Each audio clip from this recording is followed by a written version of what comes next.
আম্মু সন্ধ্যার দিকে বাজারে গেছে, তো বাজার থেকে এখানে বেগুন আনছে, আর হচ্ছে টমেটো আনছে,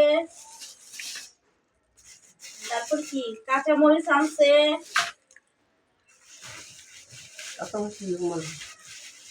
তেলাপিয়া মাছ আনছে। এত বড় তেলাপিয়া মাছ কি করবে? একটির জন্য মনে হয় বারবিকিউ করবে আজকে সন্ধ্যার দিকে। আমার নানু আসছে বাসায়, বারবিকিউ। আর হচ্ছে একটা মুরগি আনছো কেন? একটা মুরগি তাহলে সবার হবে না। বাসা ফ্রিজে মুরগি আছে, এই জন্য একটা আনছে, আর একটা লাগবে এই জন্য আনছে। আর হচ্ছে এখানে চিংড়ি মাছ আনছে, আর হচ্ছে সবচেয়ে স্পেশাল ইলিশ মাছ আনছে। আর কি আনছে? ভাইজামানি তো অনেক খুশি, এত বাজার আনছে। আর এখানে গাজর, শসা এগুলো আনছে। চিংড়ি মাছ কি মাছ বলো তো? এটা কি মাছ বলো তো তুমি? তো এখানে পেঁয়াজ আনছে। এটা কি মাছ বলো তো তুমি মামা? এটা চিংড়ি মাছ।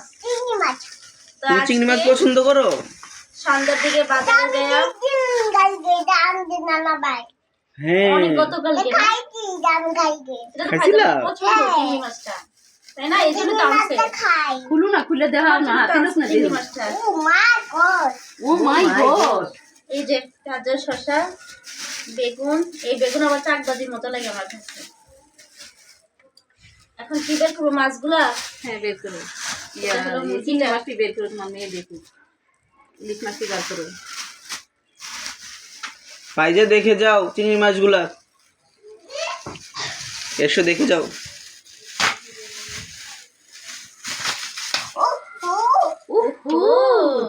একটা ধরো কত বড় চিংড়ি মাছ। চিংড়ি মাছ মজা লাগে, ছোট ছোট সাইজের চিংড়ি মাছ। আমরা এগুলো কি করবো ভাইজা? এগুলো আমরা রান্না করে খাবো।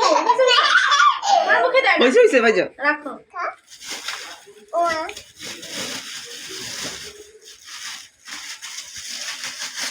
আর হচ্ছে ইলিশ মাছ আনা হয়েছে 3টা, আর তেলাপিয়া মাছটা কাটাই আনা হয়েছে। সাইডগুলো কেটে আনছো নাকি? শক্ত না, দানা দানা। ভালো করছো, সাইডগুলো শুধু কেটে আনছো।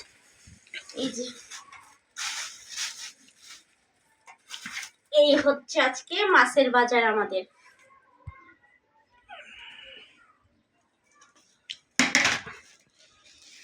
তো সবাই ভালো থাকবেন। আজকে আমার বাজারগুলো কেমন হয়েছে সবাই কমেন্ট করে বলবেন। আল্লাহ হাফেজ।